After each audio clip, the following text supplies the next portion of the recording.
विराम चिन्ह। बच्चों, विराम का अर्थ है रुकना या विश्राम लेना। हम बातचीत के समय अनेक स्थानों पर रुकते हैं। इसी प्रकार लिखते समय हम विराम चिन्हों का प्रयोग करते हैं। इन चिन्हों के प्रयोग से हमारी कही गई बात का अर्थ अधिक स्पष्ट हो जाता है, यानी कि पढ़ने या सुनने वाले को समझने में सुविधा हो जाती है। अतः वाक्य के बीच बीच में तथा अंत में विराम को प्रकट करने के लिए निर्धारित चिन्हों को विराम चिन्ह कहते हैं। सबसे पहला चिन्ह है पूर्ण विराम। पूर्ण विराम का निशान है वाक्य पूरा होने पर पूर्ण विराम का चिन्ह लगाया जाता है।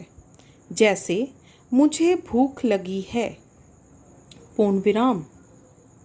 हमारे शहर में कई मंदिर हैं, पूर्ण विराम। मैं स्कूल जा रहा हूँ, पूर्ण विराम।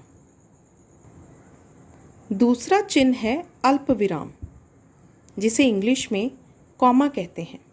बोलते या पढ़ते समय जहाँ हम थोड़ी देर के लिए रुकते हैं वहाँ अल्प विराम लगाते हैं। जैसे माँ ने पनीर, कोफ्ता, आलू, दाल और भिंडी बनाई है।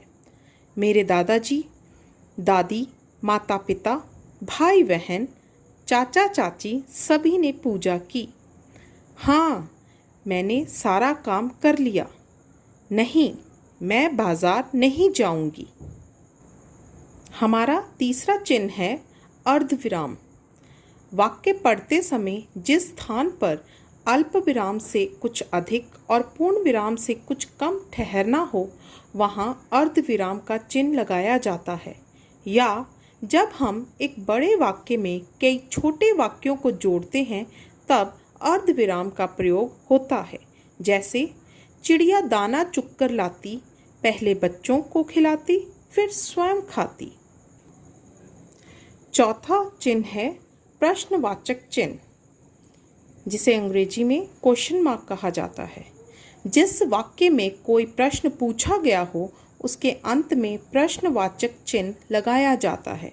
जैसे रविंद्र को कौन पढ़ाएगा, यह दीवार कैसे टूट गई, तुम्हारा क्या नाम है।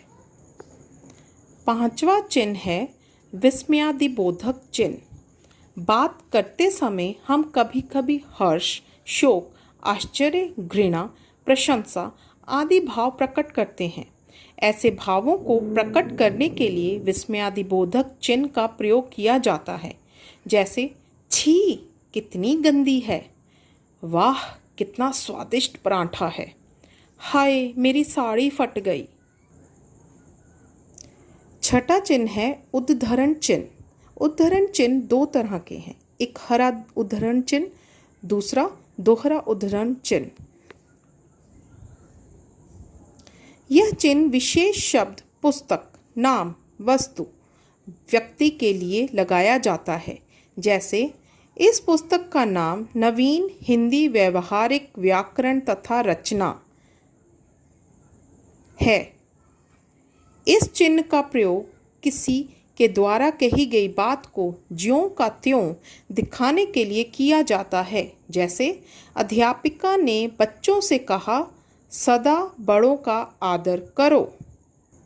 सातवां चिन्ह है कोष्ठक अर्थात ब्रैकेट्स। वाक्य या शब्द को स्पष्ट करने के लिए कभी कभी कोष्ठक के भीतर उसका अर्थ लिख दिया जाता है।